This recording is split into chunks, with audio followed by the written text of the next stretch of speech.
Hi, everybody. Welcome. We're going to get started in about 45 seconds. Happy to see you guys here and welcome Rob and Chris, and thanks for being here. Um, if you are comfortable with being on camera, I would love to see some faces. If you're not comfortable, then do what you need to do. We'll just I'll keep myself on video for Rob and Chris to have a face to kind of speak to and when they share their story and their practice.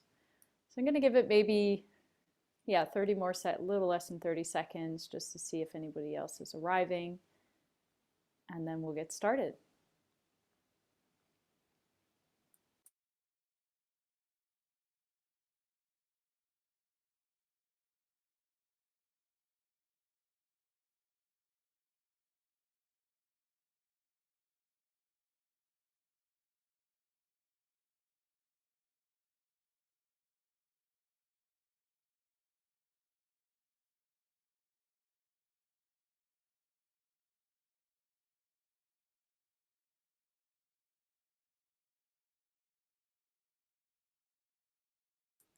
All right, it's 4:46, so I'm going to get started because part of my ask on these sessions is that when you join, you stay for the duration of the event, and my promise to you is to get you out on time at 9 p.m. Eastern Standard Time.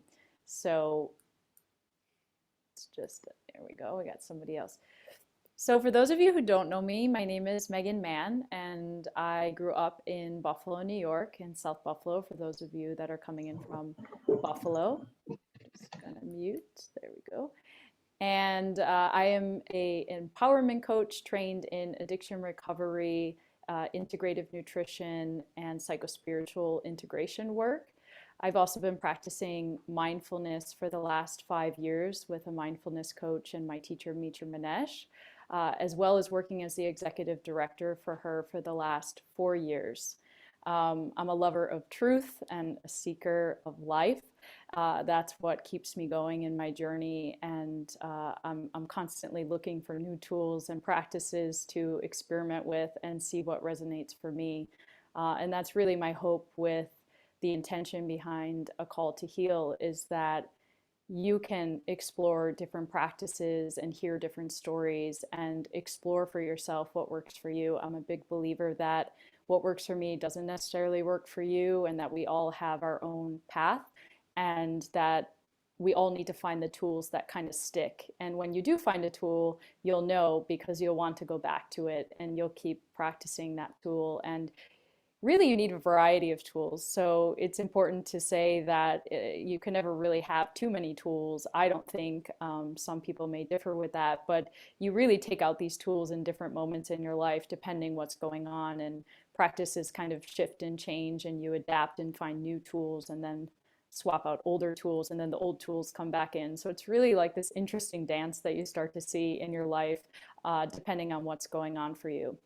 So that's a big part of why I'm bringing in these different guests in A Call to Heal. I know some of you have been here since the beginning, and it started as something different. And I really was listening to the feedback, and what I was getting is to bring in some guests and really hear some stories and learn these tools from people that are teaching it to different people all around the world. Um, I hope that this is a space that you can ask questions, and it's a safe space where you feel like you can ask those questions in maybe different environments that you wouldn't normally, and a place that you can really explore yourself and feel safe doing that. And I think the people that come in will really do a good job holding the space for you to be able to do that. I am a little nervous, so I have some notes here, so I'm going to cheat a little bit. And I just want to say thank you to everybody who is coming and showing up. I really appreciate it, and it's really not even for me. It's for the collective, right? It's for the community to we cannot help other people for not helping ourselves. And, you know, people love to throw that saying around, you need to put your oxygen mask on first before you help others. But it really is true. Like, you really do need to take care of your own needs, kind of, as people like to say, adult up. And so we're not constantly projecting onto other people and demanding different things from them. When we take care of ourselves, then we can take care of other people, not the other way around. So just wanted to say that. We're going to give a little Zoom etiquette here. So for those of you new to Zoom, as I mentioned in my post, you can always stay anonymous. You can always put your video off. Whatever you need to do to show up is totally fine. If you are comfortable on video, then of course myself and our guests would love to see your beautiful faces, so we, you know, can see you guys, but all in good time, so no pressure there. I do ask that you stay on mute unless you have a question. Then you can raise your hand, which is at the bottom of the screen. If you're on your mobile, it should say reactions. Same for desktop. You click on reactions, you click on raise hand, and you're welcome to ask. If you don't feel comfortable asking on camera, I'm sure you see that we are recording this. You can always type it in the chat privately to me. Not everybody will see it. And I will ask the question for you without your name. So I don't want that to be an obstacle for you to ask questions. Like, this is really a space where I want people to be able to ask the question. So whatever you need to do to ask is fine by us. I mentioned in the beginning just to stay for the duration. I think that's a big part of also commitment and showing up for ourselves, that if you sign up that, you know, you stay for the duration. Of course, I know things come up. Some people have kids and, you know, demands of life. But if you're showing up, I do ask that you stay. It's an hour and 15 minutes. And our guests are volunteering their time as well. So it's a mutual respect, I believe.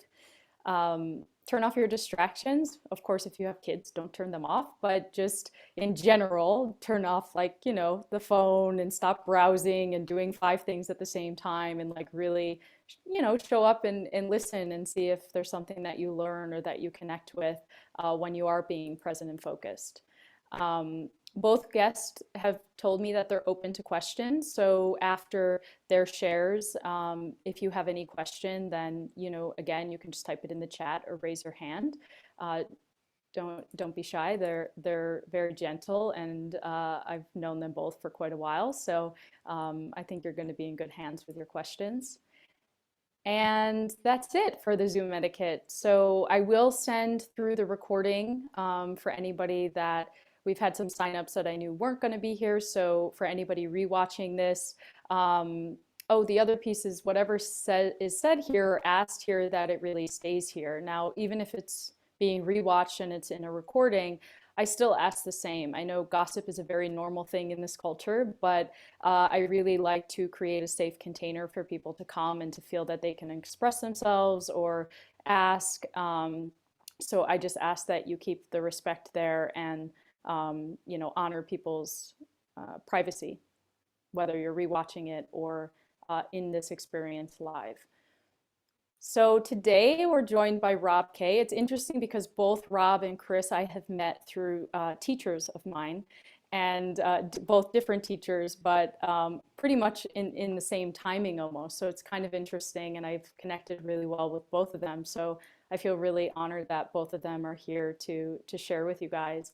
So today we're joined by Rob. Rob Kaye will share his story with us, which is really amazing and really inspiring, you know, to come back. It's all about coming back to the heart, and I'm going to let him really talk about that. But he's also a life coach and a songwriter, singer-songwriter, really, Rob, right? Singer-songwriter based in Austin, Texas. Rob helps many clients improve their relationships, careers, and overall enjoyment of life. I can attest to that. I've actually done a session with Rob. One of Rob's favorite expressions is, "You want the good news," because he can feel that people really do need some hope in their lives. He recently released his first songs, Thanksgiving Day and Christmas time. So congrats, Rob. I know that you've had quite a few plays and radios and all these things. So I'm really excited for you to share that story with everybody. We're also joined today by Carmena. Chris is a meditation teacher and a UCLA trained mindfulness facilitator.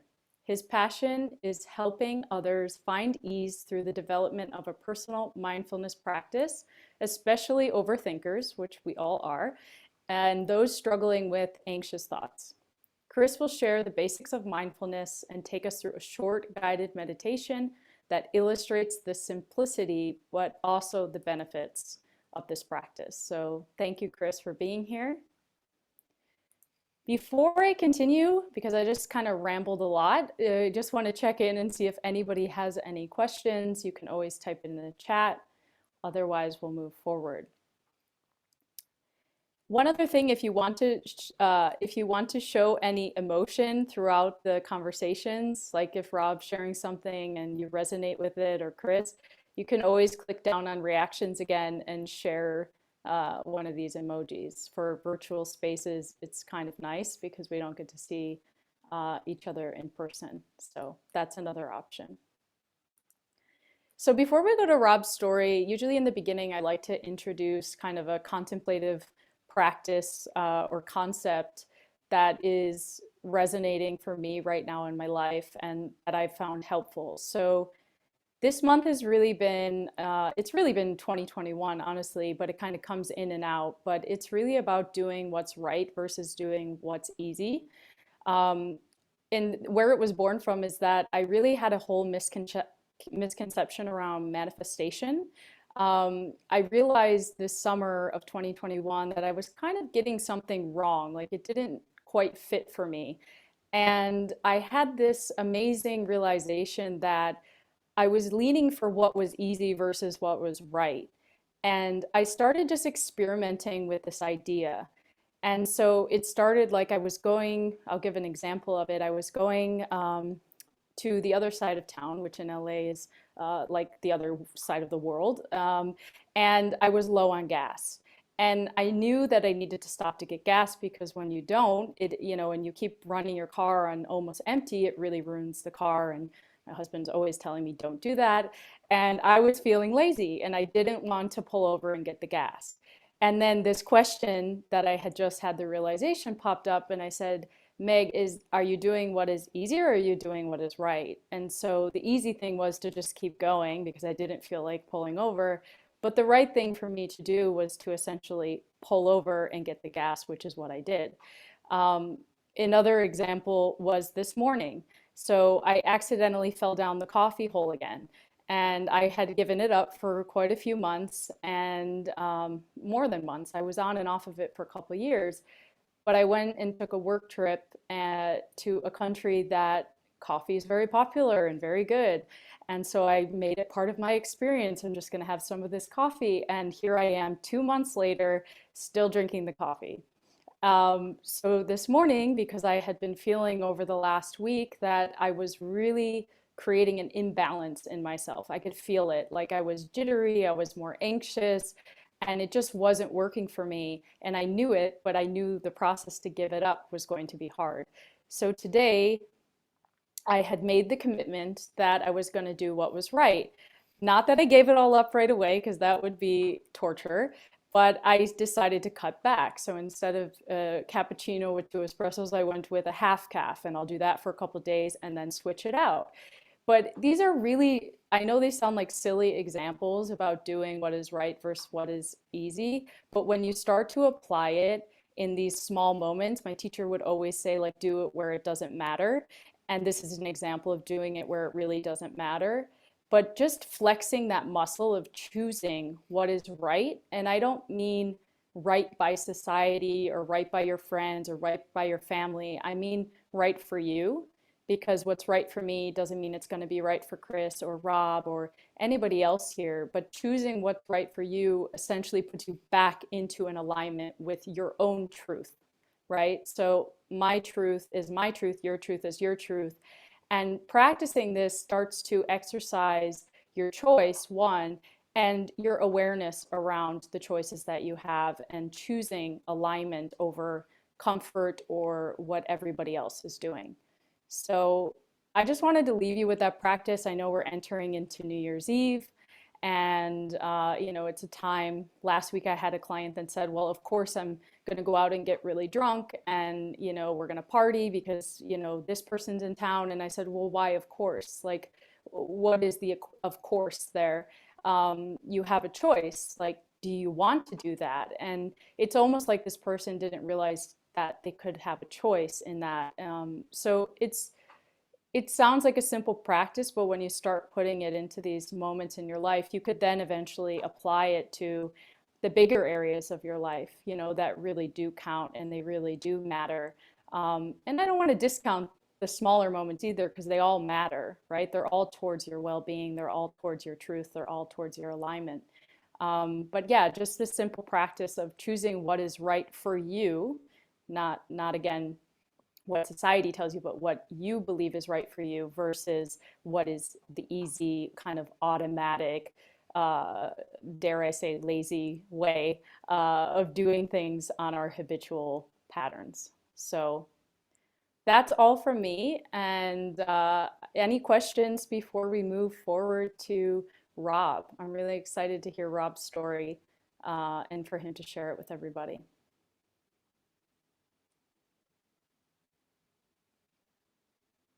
Okay, Rob, welcome. Hey everybody, I'm Rob Kaye. Good to see everyone. Megan, thank you so much for having me as a guest. And what a wonderful thing you're doing for Buffalo. I just think it's so great. And thank you everyone for coming tonight. And Chris, thanks for being a co-speaker. Yeah, I just want to say I went to Syracuse, and so I was trying to find something that was close to Buffalo. So I got my Syracuse mug here. So got to represent, upstate New York. I grew up in Tarrytown, which is a little lower state, upstate. But good to see everyone. And I just want to say it's such a great topic, Megan. And I was thinking while you were talking that when I do what's right, life gets easier. So a part of me is looking for the easier way, and sometimes the easier way is doing what's right, and then things get easy and or easier. Oh, by the way, how long to speak? You've got about 25 minutes, Rob. Oh wow. Okay, yeah. So yeah, and I just want to say that everyone who showed up tonight, this is part of what I think is part of self-care, maybe doing what's right for yourself just to get a little support or just hear what other people are going through. I think one of the most powerful things I've learned in life is just to witness people. When I work with clients, sometimes I just said I listen. It's not even what I say back to them. It's just letting someone know that I really hear what they're saying and I'm present for them and I care. I care. I was going to play tennis on Christmas morning the other day, as one does on Christmas morning in Austin, Texas. And I saw this homeless guy and he had a sign. And I mean, this guy had been through it. Like you could tell he'd been on the streets for years probably. And he had a sign and I thought the sign was going to say, Merry Christmas. Could you help me get a Christmas gift for myself? Or could you help me eat or whatever? And part of his sign said, I wish someone would just show that they care. And I was like, whoa, like it just went right through my soul. And I had to stop and tell the guy I care and, see whatever money I had in the car, because I usually don't carry cash, but just to let him know, hey, I care. I don't know you, but I care. And we're on the same planet and you're not alone, brother. And I think that's kind of where I'll start my story is that when I was young, I was going to Syracuse and I was 20 and I was doing my junior year of college there and I was partying a lot and I was really unhappy. And I had really hit bottom in college where the partying wasn't working anymore. And a lot of the reasons why I was using drugs and alcohol was to get away from myself and the pain that I had within me ever since I was a little kid. Came from a challenging family, divorced family, lots of fighting, some trauma that eventually turned into drama as I would get become a teenager and then a little bit older. And by the time I was a junior in college, I was really miserable. And it was a real turning point in my life. And I think all of us go through turning points like that. Sometimes I've heard it called dark nights of the soul. So if you're going through a really challenging time, if you're in pain tonight, I'm so glad you're here. And I hope you speak up and let us know who you are.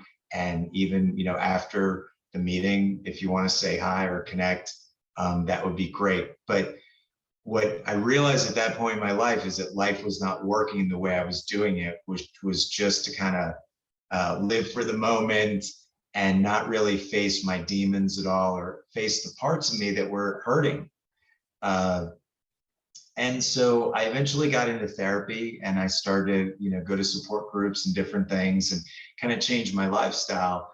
And I started to sort of adopt a spiritual way of life, not a religious way of life, but connecting to a power greater than myself, a higher power, whether I call it God or love or the universe, just to sort of not do life on my own anymore, where it was hang on and let Rob. It was more let go and let God, and kind of be guided. And I learned how to listen to my intuition more. And it's one of the most valuable things that I help people with, I think, is to listen to their own intuition, to listen to their gut, because it's such a great guide for us. And one of the constants in my life was always music. And when I was a kid in the 70s, Carly Simon's You're So Vain was a big song. And I remember listening to that song, and I was like, I want to be Carly Simon's drummer. Like, I just wanted to be a drummer. I was like, 5, 6, 7 or something. And I really want to be a drummer. And I always want to be involved in music. So where some little boys, wanted to be a fireman or a policeman or a teacher or a doctor, I wanted to be a drummer. And so after I changed my way of life, for a while, I got into meditation, which Chris is going to talk about, which is so valuable and so great, that he's going to share about that. And I do what I call sincere conversation with God, like prayer, but I call it sincere conversation, where I just talk to the universe like I'm talking to you. And, I get guidance and ideas and inspirations, and sometimes things that I'm really worried about. I'm a recovering figure outer, I call myself. You heard about people in recovery. I'm a recovering figure outer. And I realize I don't have to figure everything out. Like, sometimes things work themselves out. And part of it is me letting go and trusting that some power greater than me has my back. And whatever the challenge is, if I need money for rent, or I'm going through a breakup, or someone is ill that I know that I care about, the answer usually for me is to kind of turn it over to the universe and do what I can. And then, it's really the serenity prayer, to accept the things I cannot change, and the courage to change the things I can, the wisdom to know the difference. And so I got into the spiritual way of life, and it wasn't too woo-woo. It wasn't like all this, crazy stuff. It was just like, okay, I'm going to just try and connect to this power, and I'm going to try and treat others the way I want to be treated, that golden rule. And I'm going to try and be of service to people instead of thinking about myself and kind of the instant gratification of life. Let me see how I can make a difference. And that's kind of the theme of my life coaching and my life, is I'm usually focused every day, how can I make a difference? And so after some years of doing this, I always loved music, and I had learned a little piano when I was a kid, but I always wanted to learn the guitar. And when I was 14, 15, I rented a guitar, an electric guitar, and I just didn't have the discipline, do what's right instead of what's easy. What's right to learn the guitar is to practice, and I just didn't have that ability as a teenager. I was really hurting as a young guy. And I just gave it up so quickly. As soon as I had any resistance to practicing, I just gave it up. And then there I was, like 15 years later, and I was in a dance with a girlfriend of mine at the time, this girl I was dating, and I was air guitaring to this song, and she goes, "You're always air guitaring. Why don't you just get a guitar?" And so I was like, you know what, she's right. So I went and I got this cheap classical guitar, because it's easy to play, nylon strings. And I had this easy Beatles songbook. The Beatles are my favorite band. If you haven't seen the documentary, Get Back, I really recommend it. And if you haven't seen the Bee Gees documentary, that's really great as well. It's called How to Mend a Broken Heart. And just I love songwriters and hearing their process. And uh, Paul McCartney and Barry Gibb talk about how they felt like the songs were already written and just given to them sometimes. And that's how I feel my songwriting. They just come through me. And that's the great thing about being a spiritual guy and connecting to my intuition, is I can kind of just step out of the way and let whatever art it is come through me. So if you have any creative interest at all, if you're a writer, artist, or painter, musician, or whatever, it's like, as long as I just kind of co-create with this higher power and just step out of the way a bit, not put pressure on myself, it's amazing what flows through me. I mean, I've written so many songs. I'm like, I can't believe this song came through me. It's like unbelievable. So, and being in Austin, I write a lot of songs walking around what we call Town Lake. The Colorado River runs through Austin, and there's a path to go walking. And Stevie Ray Vaughan is there. There's a statue of Stevie Ray. And I'm like, hey, brother, man, help me write a song. And I just write these songs. And one time I wrote this song, I'm like, I hear Stevie Ray singing it. So I believe in spirit guides too. But anyway, that's a whole other discussion. So there I am, and I'm in Florida at the time, because I'd gone away from college to Florida just to get away from the old scene I was at. And maybe in Buffalo, there's some areas where people have some negative memories or whatever. Maybe there's some other places around Buffalo, newer places to go, or even in the surrounding towns. And that's what I did. I kind of changed a bit where I hung out. And for me, it was, I just went to a different state even. And so I was in my apartment. I had this Easy Beatles songbook, and I taught myself some basic chords. A lot of songs are 3 or 4 chords, these open chords they call them. And I just taught myself these chords, and I practiced Let It Be, and which is one of my favorite songs. And then eventually I started to write poems. And then I would take the chords and I would put the chords to the poems, and I had a song. And it was really, again, the universe just guiding me to songwriting. I never, ever thought that at 30 or almost 30, I'd pick up the guitar and start writing songs. And so I wrote some songs and I played them for people. They were like, these are great. How'd you learn how to do that? I'm like, I don't know. I just, it just happened. And then I put down the guitar for 20 years. I just wasn't ready to be a songwriter. I wasn't ready. And I had all these excuses for not picking up a guitar. Well, I'm going to be a voiceover guy in New York City. And when I make it in voiceovers, then I'll pick up the guitar. And it was a great way of sabotaging this love, this dream, this vision that I had since I was a little kid. And I've learned how I sabotage myself. I've learned how there's that little kid in me that can be apprehensive to success or being seen and heard. And I've gotten better at being vulnerable, experiencing some emotional intimacy, letting people really see me like y'all are seeing me now, and just letting the world know who I really am. They say the truth will set you free. And I've really found that the more honest I am with people about who I am, the better I feel, because I'm being really genuine and authentic, and I'm letting the world really get to know Rob. So I was going through another dark night of the soul about 4 years ago, and I had bought a new guitar. I was staying up at night singing to the radio, because I always sang over the years, and my intuition said to me, you sing, why don't you just get a guitar and make use of this time? Instead of singing to the radio, you could practice your guitar. I was like, that's a great idea. So I got this guitar, and it sat against my wall for a year in my New York City apartment. Like, I didn't even break it out of the box. It was mailed in for a year. Okay, talk about avoiding what could be the universe's will or calling or whatever. I was like, yeah, I'll get to it eventually. And so I was going through this dark night of the soul. It was about an old relationship, and I was grieving it.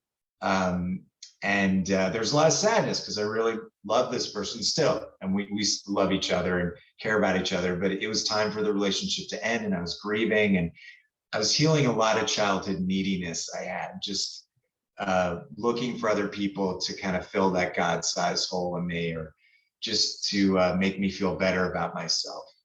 And I needed to go through this healing.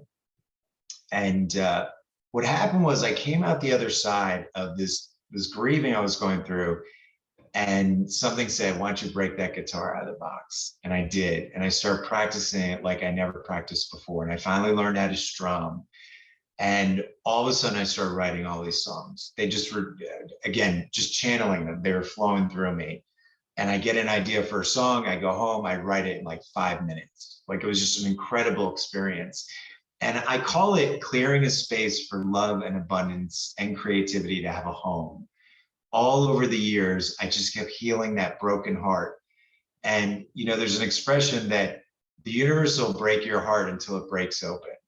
And I finally had my heart broken open where it could heal a lot. And then I could really, truly be the channel that I always wanted to be the creative artist that I always was ever since I was a little kid. And I wrote this Christmas song like 4 years ago around this time. And I just recorded it this summer and put it out to the world. And it's like, just a lot of people listened to it. It was so great. But it all started with me listening to my intuition. And most importantly, going through that dark night of the soul. It's like Meghan was talking about doing what's right instead of easy. Well, it would have been easy to avoid that sadness and suppress it, or go back to partying or eating junk food through it, or distracting myself with another woman and just not feel those feelings. But I did what was right instead of what was easy. And I call it feel it to heal it. And I healed a lot of myself to where I really could be more creative. I was available to it. And again, I just started writing all these songs, and I'd outgrown New York City, and I started to write some songs that were kind of spiritual. Some were kind of country, some were rock. I even did some hip hop and rap. I was like all over the place. But I was like, what kind of town would really appreciate these songs? And I was thinking Nashville. It's a little too conservative for me. Just come from the city. Great people, great music, great town. But I was like, I don't know about Tennessee for me. And then someone mentioned Austin.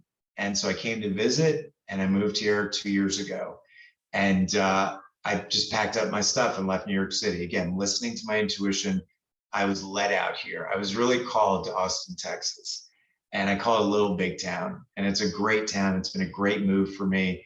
I was looking for a little humanity. I was really tired of not just the politics, how it's getting so negative in the country and in the world, in fact, but I was tired of New York City, people kind of pushing their way without saying excuse me or please or thank you, or some of the basic common courtesies that I grew up with and that I kind of missed. I miss people treating each other with a little bit of kindness. New York City is a great place. It's just I had outgrown living there. I wanted a little more quiet, a little more wide open spaces and open sky. And again, like the cashier saying, how's your day going? And like really meaning that. And I found that here in Austin. And I ended up finding a producer to record my songs who lives in my apartment buildings. I met him in another place, and turns out we lived in the same apartment buildings. I was led to a perfect place for me to live, and just, very nice place with hiking trails nearby. I literally have a hiking trail right next to my buildings where I can go hiking whenever I want, and experience some of the nature that I needed. And again, I mean, y'all being in Buffalo or wherever anyone is, nature is so powerful just to connect to that energy. And yeah, so we started to record. I had a goal to record this Christmas song this summer, get it out by like early November. And then a Native American friend of mine, who Meghan knows, Amansanko, said to me, hey, why don't you write a Thanksgiving song? There aren't a lot of Thanksgiving songs. So I wrote this Thanksgiving song about a month after we recorded Christmas Time, it's called. And I wrote Thanksgiving Day, and it's all about people helping each other to put together a Thanksgiving meal if they don't have enough money to. Because, some people are going to the food bank to eat these days. I just wanted to let them know that I see them, and we're all with them, and we're all in this thing together, So I put out these 2 songs, and it was a dream come true. And so to go from that kid that wanted to be a drummer and the kid who was trying to practice guitar by himself but couldn't, to eventually being able to um, write songs that mean something to me and are hopefully making a difference in people's lives and bringing them a little bit of joy and hope. It's priceless. It means so much to me, and it really is a result of over the years doing what was right instead of what was easy. It doesn't mean that I don't go for easy sometimes, because I do. I can eat junk food like the best of them. But at the same time, um, I think it's about self-respect and it's about self-care. I really care about myself more than ever. And, you know, that childhood that I always wanted, my parents did the best they could, but sometimes I just didn't get enough of the basics. And now I can give that to myself. And now I can get that unconditional love and support from other brothers and sisters who are my chosen family now. And that's priceless. That's such a gift in my life. And what I've learned is that whether it's writing music or healing a broken heart or starting a new business, I life is not meant to be done alone. It's not meant to be a solo journey. It really is kind of it takes a village kind of thing. It's a we thing. And I'm just so grateful that I've had so much love and support along the way, because I couldn't have done all this on my own. And some days are tough. Some days they're painful. They're growing pains, or I'm trying to let go of something and I need to move on and I don't want to. And sometimes especially these days, it can be a little intimidating living on Earth. There's a lot going on. And I've been experiencing something lately, finishing a creative project where, I've been feeling down. I just have been low energy and a little depressed, not feeling that great. And I've heard this before. Tina Fey talked about it, how after a season of Saturday Night Live, she would be, writing and starring in sketches and doing this and doing that. And at the end of the season, she would go into a black hole for like a month. And it was just part of the recovery and sort of recuperating from all that creative output. And I feel like I've been going through that. And it's funny because even after all these years, y'all, I still feel like I'm doing something wrong when I'm a little down. And I'm just being a full human being man. Like, just because I'm a man doesn't mean I'm not sensitive. It doesn't mean I don't have feelings. And I've accepted and embraced that part of myself, and I allow it, that I'm allowed to be sad sometimes, even if I'm a life coach or I'm trying to bring hope to people. Sometimes I get down, and it helps to tell people about it, because maybe they'll feel less alone when they're down, or they'll feel like it's all right. It's right. We're not perfect. We're not robots, and we're not meant to be. The universe created us to be these multifaceted, multicolored, multi-feeling beings.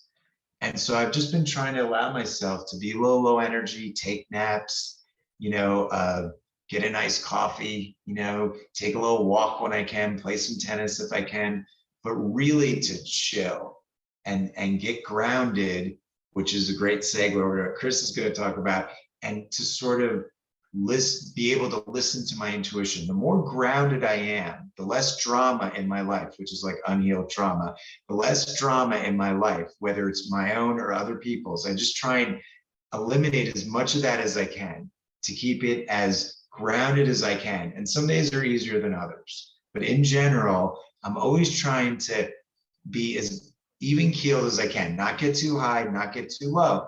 And again, some days I can't help it. Some days life is like a roller coaster, but in general, I'm getting better at it. I'm the best Rob I've ever been. And so I really appreciate you all listening, and thank you for being here tonight. Wow, Rob, thank you so much for sharing that. And I'm sure so many people can relate, with putting down these passions that are calling us and then kind of coming back after 20 years, 15 years and then 20 years. That's incredible. Like, I mean, I just say bravo to you, honestly. I mean, Chris and I had been talking about it, like to rekindle something, midlife, let's say, right, is not easy. And it's just amazing to see people. I feel like people are doing this more and more and more. I don't know if you're noticing it too, but maybe the pandemic has kind of emphasized the need to pick up these passions again and really do what's right. I'm curious to ask you a question, Rob. Because you say like the good news is, and you want to give people hope. Like, how did you get to that place where you recognize that? Because you mentioned you were going through different dark nights of the soul. Like, what was kind of the turning point for you? Was it leaving New York? Because you mentioned like the energy of New York. Like, when did you start picking up that practice? It's such a great question.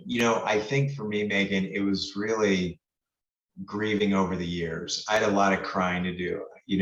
I just did. And the more that I grieved and allowed myself to heal that sadness I had, that sorrow that I had since I was a kid in therapy or support groups or other places, the better and better I felt. And that was part of the clearing of space for love, abundance, and creativity to have home. The more I grieved, the more I cleared that space where I felt lighter. And then I could look on the bright side of things instead of being kind of the negaholic I was, like, wow, life is tough and I have the worst luck. I felt like I could see more good news. I've never heard negaholic. That's pretty amazing. Yeah. I I might read use a book that. when I was in my early 20s, How to Not Be a Negaholic, because I was That's such a amazing. negative person back then. Yeah, yeah. I mean, it's easy to go there. I'm sure Chris is going to talk about that with the mind. The mind is always looking for the negative, not the positive. So, I'm curious, one more question for you, Rob.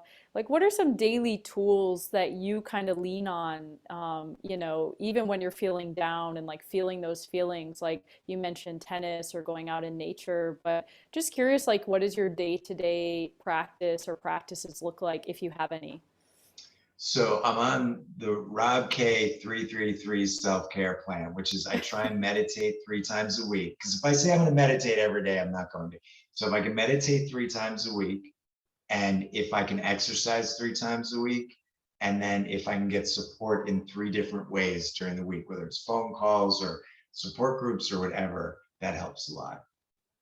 I love that. The through. I've never heard that. That's amazing. And it feels really, yeah, Chris is loving it too. It's super cool. Rob is very original. I've connected with Rob in many different ways, and he comes out with these interesting sayings and tools and ideas. Thanks, Megan. So the 333, I mean, that's something we could all try. Like instead of committing to like every day I'm going to do this, which we all know never happens.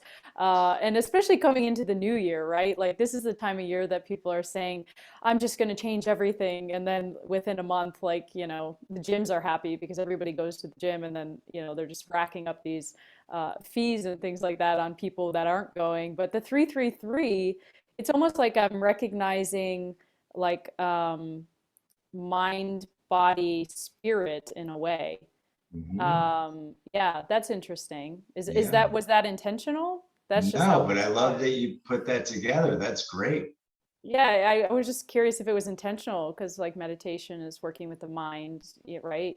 Yeah. The body and spirit with people and some movement. That's yeah, looks like you got the third three and the fourth three, I guess.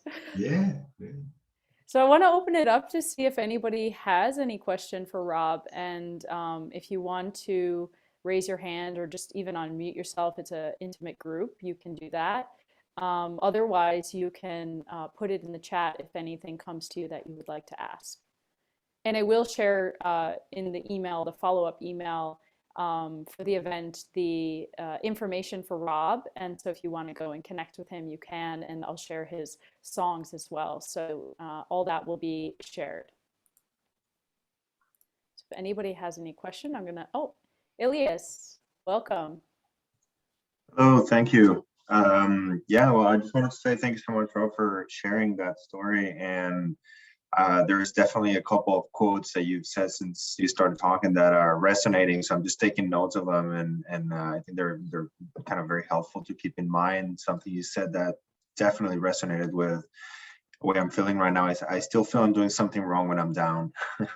And yeah, just kind of speaking to the humanity of just having days where you're not at your best and having those periods where it's okay to feel like you're not quite, I don't know, in my case, it's achieving or performing. So that's, yeah, that was very helpful. And I like that you said, as an answer to Megan as well, when she was talking about doing the right thing, versus the easy thing. And you said, when I do what's right, things get easier.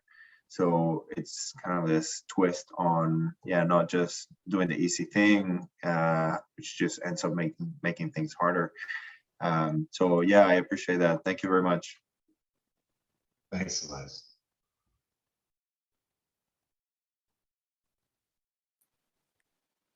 Perfect.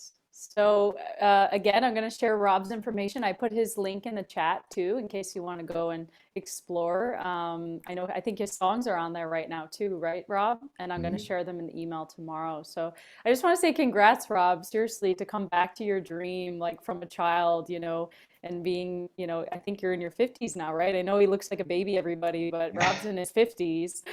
He's got the baby face, but it's incredible, seriously, to come back from a childhood dream and to go back and really fulfill it. And I feel honored that I've got to witness kind of that journey over the last couple of years too.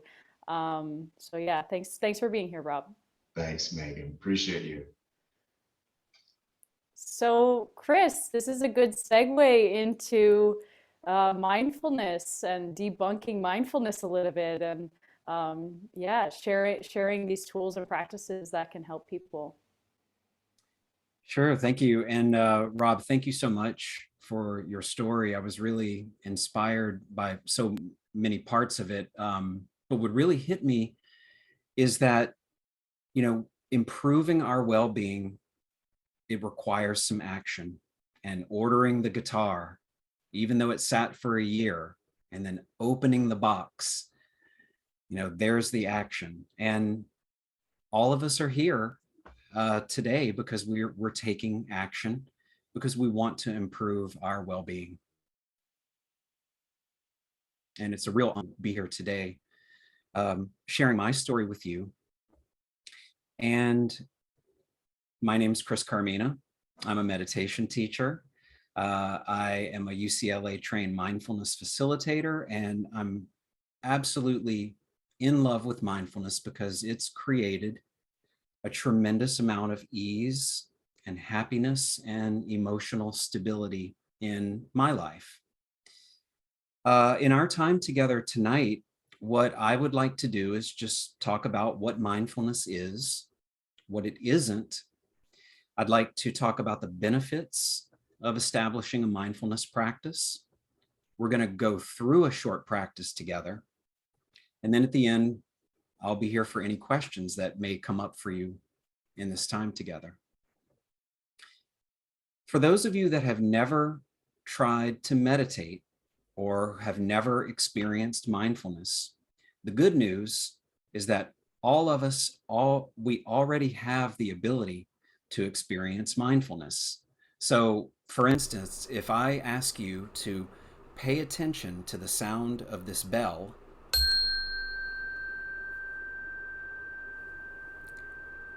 I'm pretty sure that you were able to do that. And that's because in its simplest terms, mindfulness is paying attention to our experiences as they happen. So before we get into what mindfulness is in a deeper way, I'd like to share my story with you about how I found meditation and mindfulness. And all of my life, I have struggled with severe anxiety. And I've tried many different things over the years to alleviate that anxiety, but anything that I tried gave me nothing more than temporary relief at best.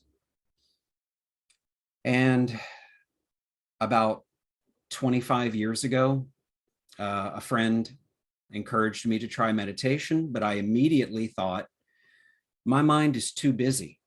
There's absolutely no way I'm going to be able to clear my mind.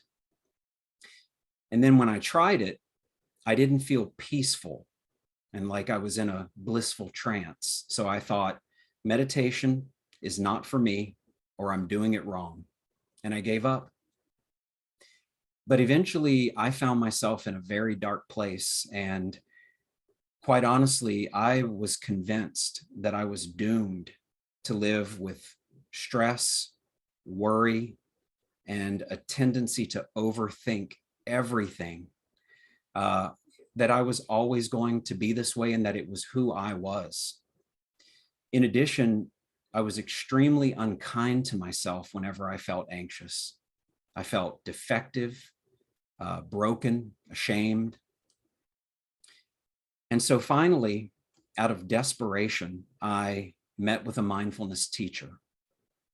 And she showed me that instead of viewing meditation as a way to clear my mind or feel a certain way, that I could use meditation as an opportunity to observe my thoughts and observe my feelings, almost the same way that we would observe birds flying through a blue sky. And 7 years into my practice, I no longer identify as an anxious person. Instead, I am a person who experiences anxiety. And that simple shift was what I would refer to as my first taste of real freedom. So if I can be here today and share anything with you that makes you curious about meditation or mindfulness, if I can give you a tool that you can use to work with, to create a little space so you can work more skillfully with difficult thoughts or emotions, I would love to do that. So thank you for giving me this opportunity. So let's talk about mindfulness and what it is. And the way I like to define mindfulness is to begin by acknowledging this common desire that we have to be present in our lives and to live in the moment. We know that the past is gone and the future is just an idea. But the problem is that our brains are designed to gravitate to the past and future. And in neuroscience, this is referred to as the default mode network. What it means is that when we are not giving focused attention to something specific, the mind's default is to wander from thought to thought and to be lost in self-referential thinking. So when we take that into consideration and then add to it all of the information that we take in every time we look at our phones, look at the television, it's no wonder that we feel such difficulty feeling present. The truth is that feeling present takes practice, and mindfulness is a wonderful practice that we can use to create a deeper connection with feeling present.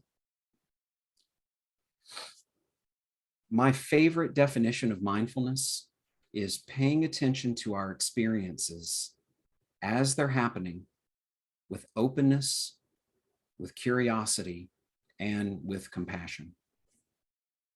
So what are the benefits of practicing mindfulness? Well, regular practitioners of mindfulness feel that this practice creates a lot of ease, patience, and an ability to remain emotionally stable in stressful situations. Mindfulness has been proven to alleviate symptoms of anxiety, chronic pain.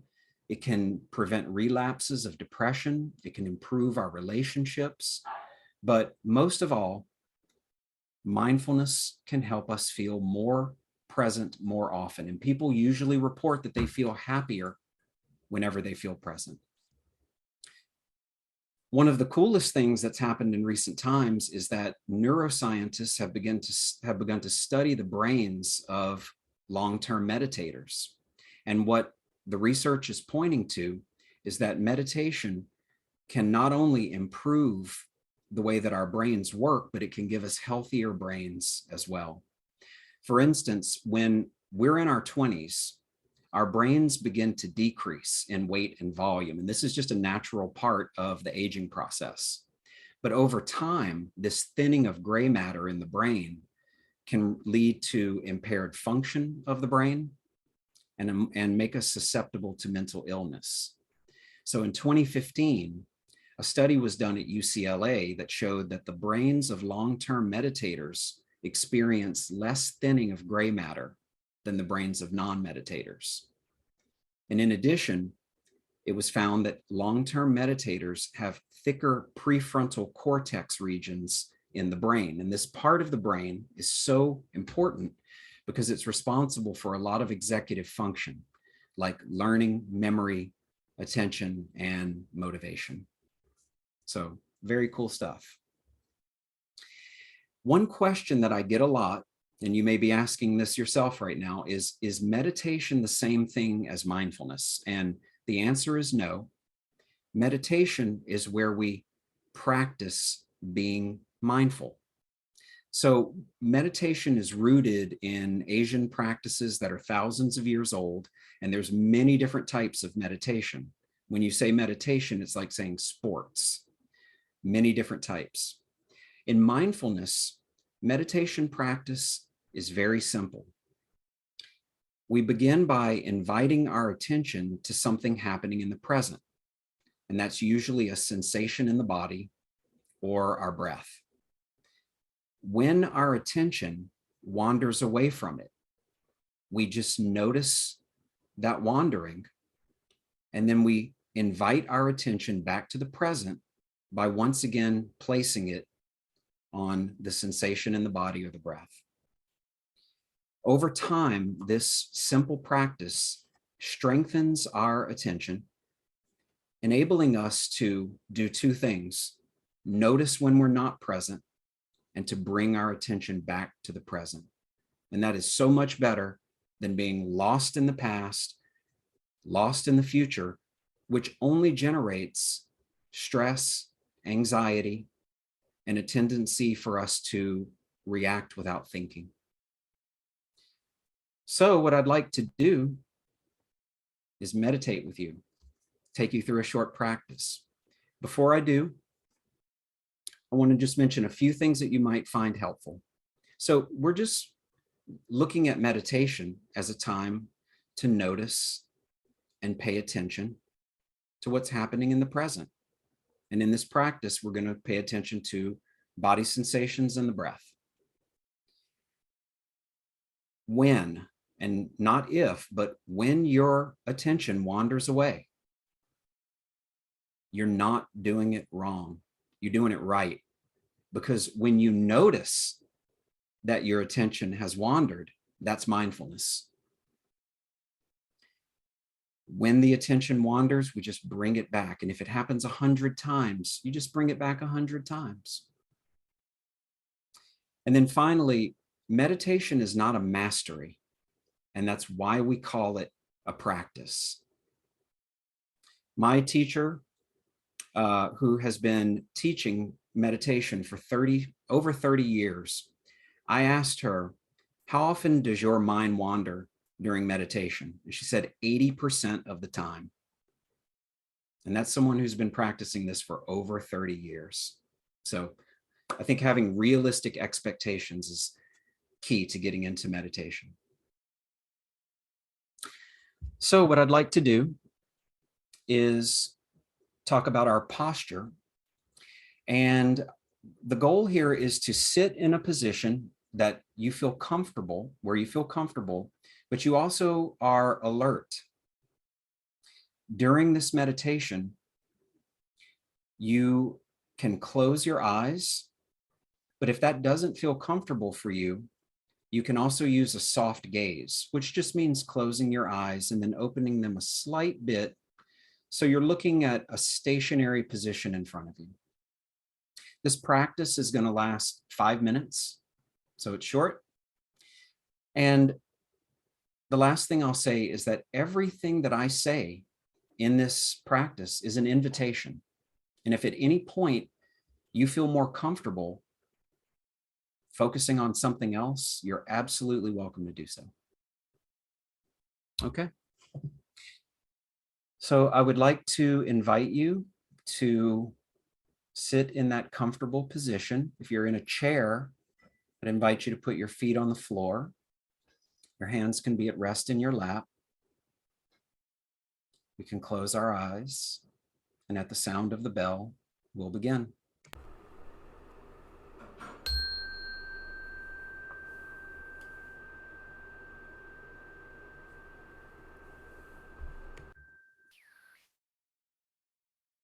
So let's begin this practice together by noticing what it feels like to just be here right now.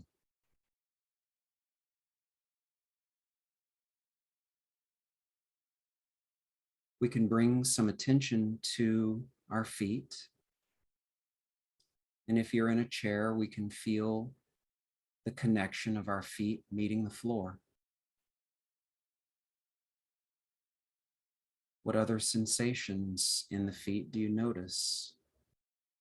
Perhaps touch or pressure, warmth or coolness.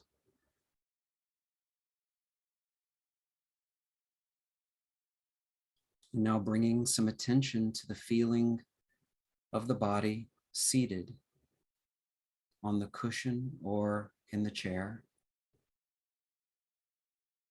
And noticing the weight of the body, the supportiveness of the cushion or the chair, and the sensation of touch where the body meets the chair.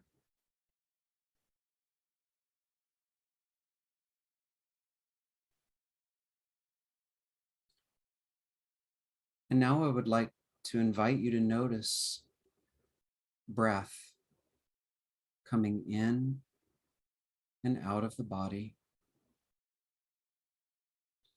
creating gentle movement in the body as the breath flows in and out all on its own.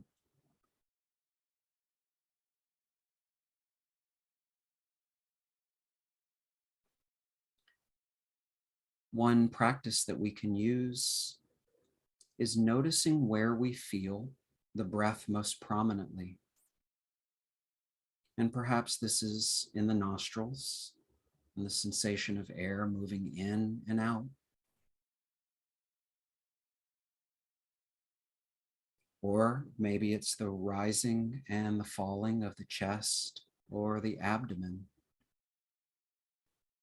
The expansion of the chest and abdomen as breath moves in, and then the gentle softening as breath flows out.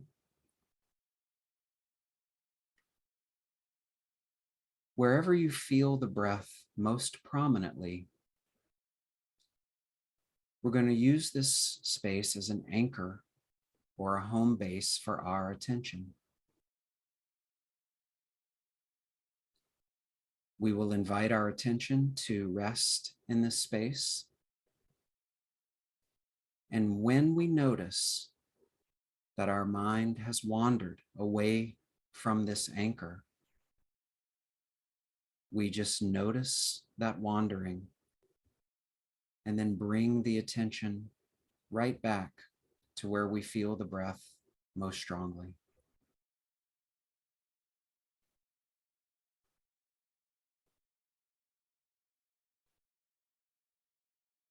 When you notice that your mind has wandered, it may be helpful for you to say thinking or wandering or planning. And then after you label that breath with a word very gently in an internal whisper, we can guide the attention right back to the breath. For the next few seconds, we're just going to sit here silently together, noticing the breath, feeling the breath, noticing when the mind has wandered, and then bringing the attention back to the breath.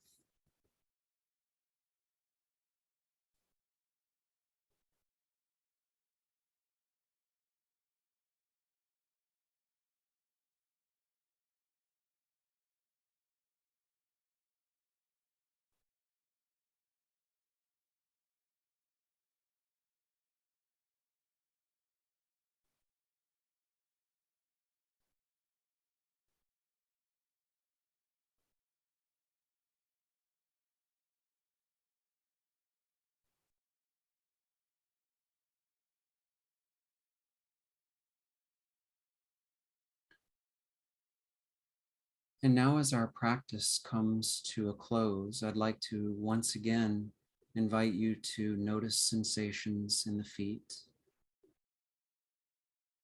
and that feeling of touch where the feet meet the floor.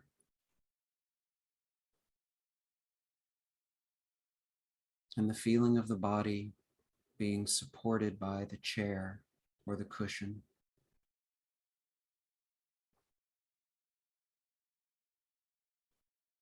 And now at the sound of the bell, whenever you feel ready, you're invited to open your eyes.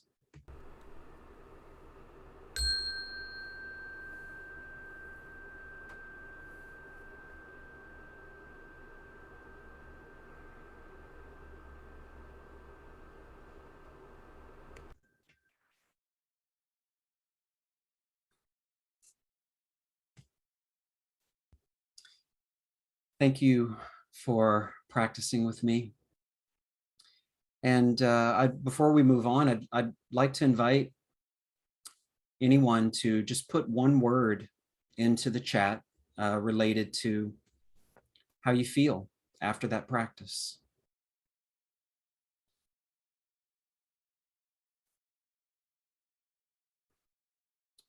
Nourished. Thank you.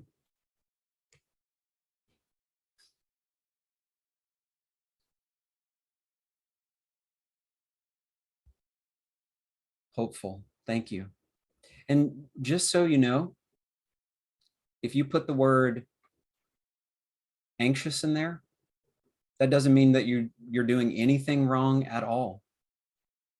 Again, it means you're doing it right. If you're noticing your present moment experience, that's mindfulness. And we go into meditation not expecting to feel a certain way.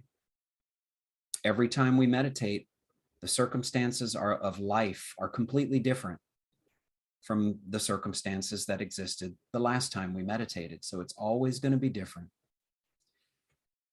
Meditation is asking ourselves the question, what is happening now?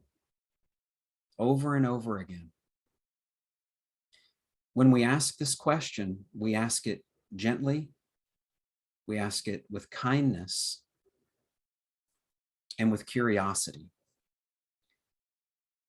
When we look at our present moment experience with curiosity, we create an opportunity to experience childlike wonder again, or to notice a richness that is present in an ordinary experience. Things that we don't normally see, because most of the time when we look, it is obscured by the chattering of mind that is so captivating and that we're so easily engrossed in. When we sit in a meditation practice, practicing being mindful,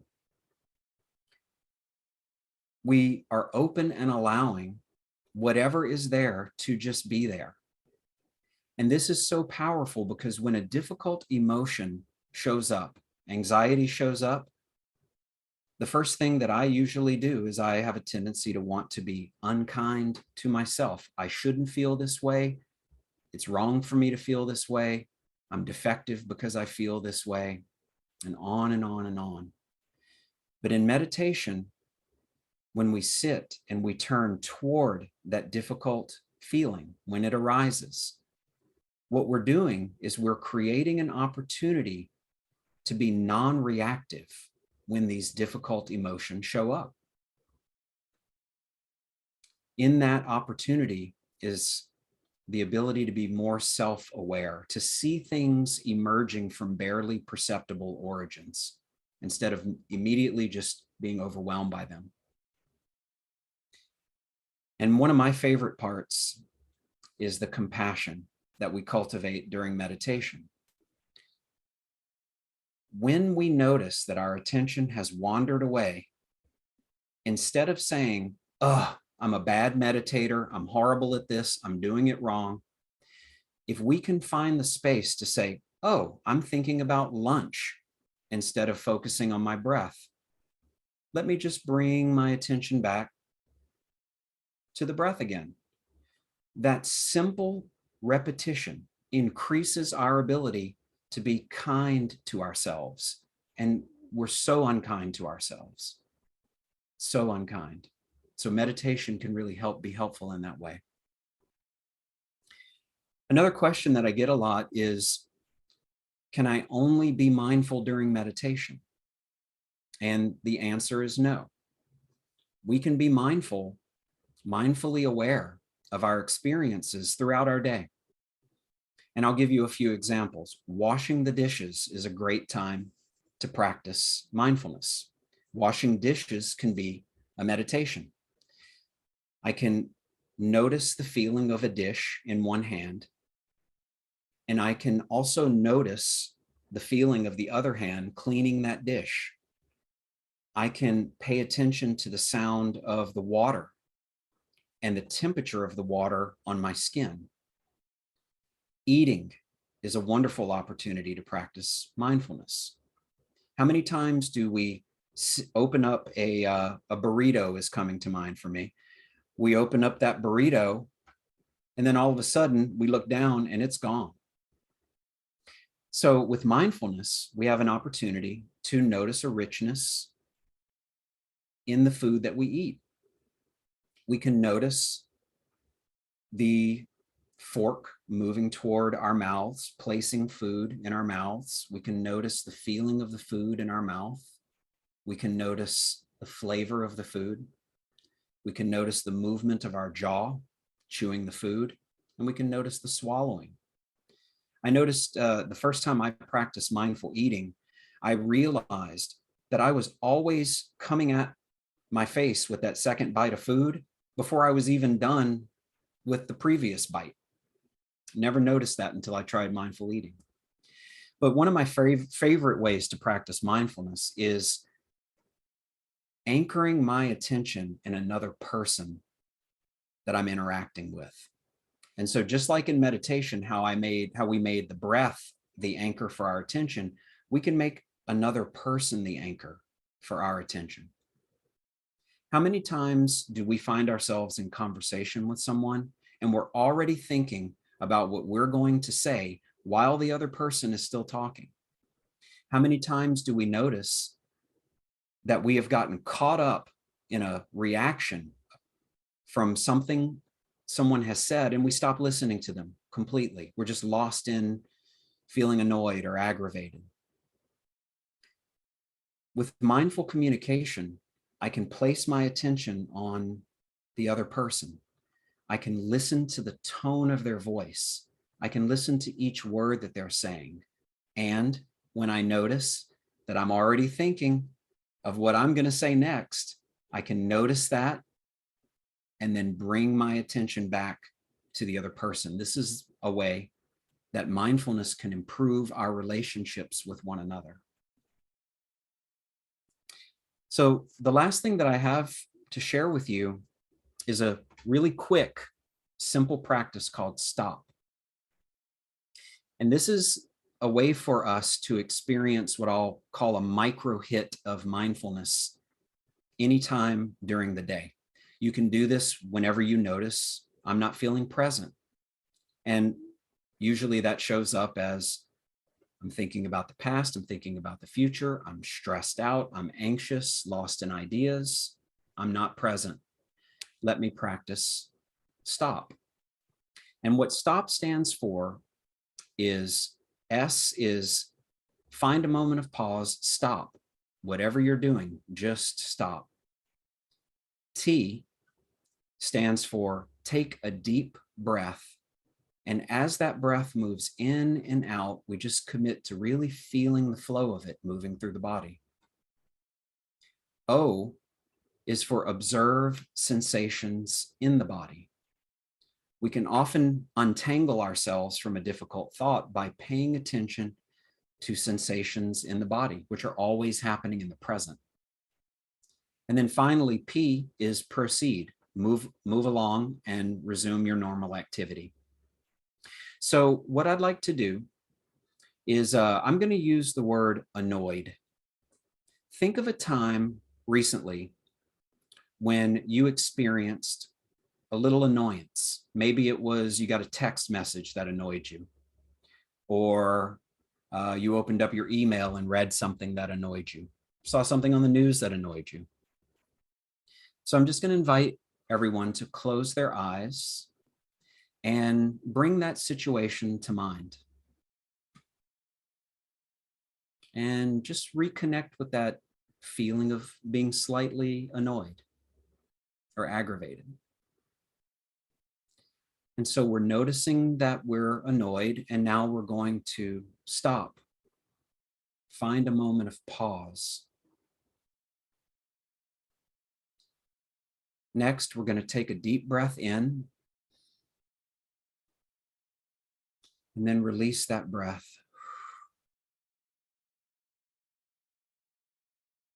And now, focusing on your body, notice any sensations that are present, warmth or coolness,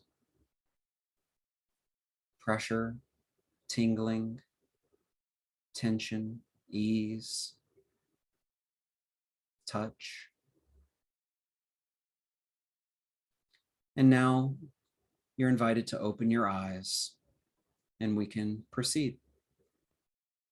And this is a really helpful tool that we can use the next time we find ourselves caught up in a difficult emotion, to just put a little space between ourselves and that feeling or that thought. And that space is what gives us the opportunity to then work with it skillfully. So thank you for allowing me to share these practices with you. I would like to open it up for any questions that you might have about anything that I shared or anything that came up for you. Thank you so much, Chris. I just want to be mindful of the time as well and let anybody know, because I promised to let them off at 6 if you do, or 6 for Pacific Standard Time, 9 for Eastern Standard Time. If you have to go, then of course you're welcome to go. I appreciate everybody staying on. But if you have any question for Chris, then you can ask it now. And I just wanted to connect something back to what Rob was saying about the guitar and buying it. Actually, the same thing happened with me with my meditation cushion. I bought this beautiful meditation cushion it's in LA. It's a place called the Den Meditation Space, and it was this gorgeous cushion, and it sat there in my living room for over a year, and I just stared at it. Like, I refused to get on the cushion. And when I did, of course, all these things came up, and judgments, and I'm not doing this right, and things like that. And the more I came back to it, it seemed to click in. But yeah, I had a similar experience to Rob with the meditation cushion. Now it's really broken in. I couldn't wait for the day that I could say, like, my cushion really is broken in. It is. It's super comfortable. I've got a good vibe going on my cushion right now. But also to say, probably Chris, you could say that you don't even need to have a cushion. Like, you could just do it in a chair. You could do it in your bed, right? You can do it anywhere. Yeah. Really, in your car before you get out to run an errand is a great time. Uh-huh. But yeah, you can do it anywhere. Where's the most random place you've ever meditated, Chris? Well, I'll tell you where one of my favorite places to meditate is in the bathroom. You know why? Because you can dip out and no one will ever question it. You can dip out and find a little space for yourself there, just a few seconds, and then you come out and wow, nobody even knows that you've meditated. That's another, Meghan, this is a great point. Meditation can be just a few consecutive mindful breaths. For those of you that might be intimidated on starting a practice, and it is really one of the hardest parts, you can use that stop practice that I just shared with you. And when you get to T, take a deep breath, just do 10 breaths. And that's it. You've meditated. It doesn't need to be a 30-minute affair. It can just be 10 consecutive breaths. Yeah, that was the other thing around the perfectionism around the amount of time to meditate. And I noticed when I let that go and just stayed consistent with it, it clicked in better. Yeah. So I want to open it up in case anybody has any question. Chris actually put together all these resources for you guys. So I'm going to also share them in the follow-up email, but I put them into the chat in case you're excited and you want to check anything out. Along with Rob's website was in there, Chris's website's in there. Chris, I forgot to tell you, so I had the chat on host only, so you were not seeing the responses, but we had some responses. We had grounded, hopeful, calm, nourished. So yeah, you had a lot more responses than you saw. Sorry about that. Oh, thank you. Thank you for sharing that with me. That's great to hear. So if we don't have any questions, then I'm 5 minutes over. Sorry about that. I'm gonna be more mindful to cue you, Chris, and cue our future guest with timing. I should be better with that since I asked everybody else to promise to stay. But I really want to thank you, everybody for showing up. It's so great to see some new names here and some old friends here too. And the consistency and the practice, as Rob and Chris said, is so important. Like it's to give ourselves that time and to just show up. It really does make a difference. Like I know it seems silly, showing up once, but when you continuously do it and you practice it, it really can transform your life. We have a question actually. Chris, you want to ask your question? Christian. Hey, Megan. Hey, Chris. Hi, Hey, Rob. Chris. No question really. I just wanted to say how much I appreciate everything from Rob to Chris, you as well, Megan. Everything just resonated, especially, I don't know, Rob's story. It's just refreshing to hear you. So thank you for showing up. I was once listening to an actress speak about her husband, and they were in the works of producing a film of a woman in San Francisco that had picked up a guitar at 65 years old, and she ended up winning, I don't know, she won some pretty profound awards after she had done that.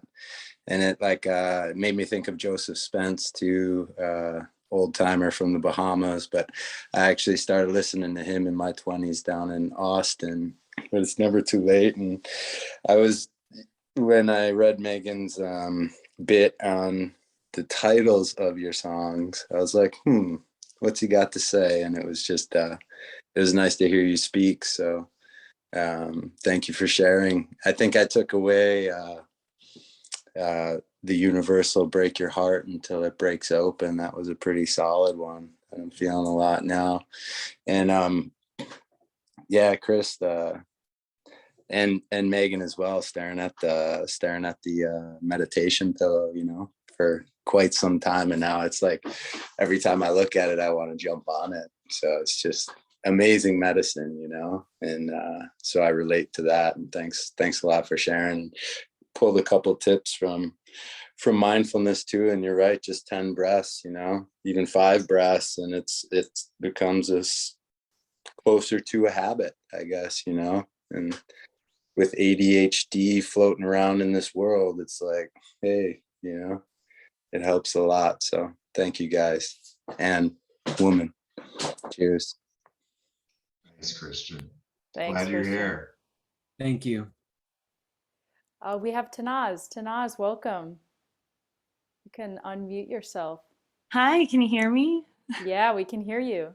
Wonderful. I wanted to thank all of you so much, and also share that meditation and mindfulness is new to me, and it was a perfect timing to get your Facebook message today, because I have recently started my first position as an attorney, and it's very high stress, and it's a lot of pressure, and it's a very big change for me. I'm 40 years old and starting a new career. So I was just recently kind of putting it out into the universe that I need some tools.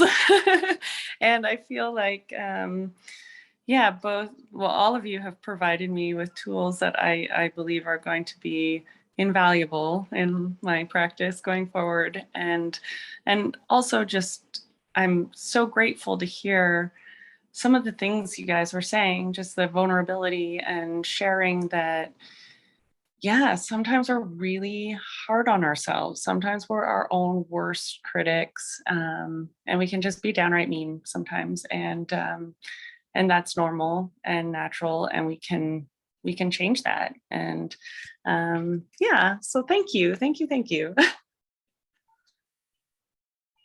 Thank you. Thanks, Tanaz. Glad you're here.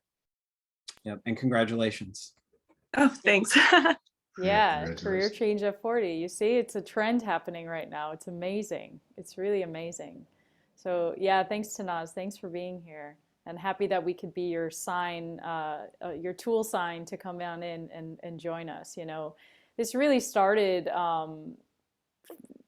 because of the situation going on in Buffalo, but it really is open to everybody. You know, I just have my eye on Buffalo right now because I feel it's a community that really is in need of some of these tools and practices, and to hear stories, you know, like this, and to feel not alone with these things. But it's really open for everybody. So really happy to have you here, Tanaz, and that you stepped in because you felt called to. Thank you, Megan. And yeah, if you need another meditation pillow from LA, I can send you one. Thank you. That's Thank good. you. Well, thanks everybody. We stayed over a little bit. I appreciate everybody staying over. And thanks again to Rob and Chris for joining and donating their time and preparation time and all these things. You know, I really do appreciate it. And it felt really nice to have you both here. Thank you. Thanks, Megan. Thanks, Chris. It was great information. Thank you so much. Good to Yeah. meet you, and good to meet Great everyone. reminders, right? Yeah. Yeah. Thanks, Chris. All right. Thank you. Bye, Rob. Bye, everyone. Thanks, All Rob. right. Take Bye, care, y'all. guys. Thanks, everybody. Bye-bye. Bye.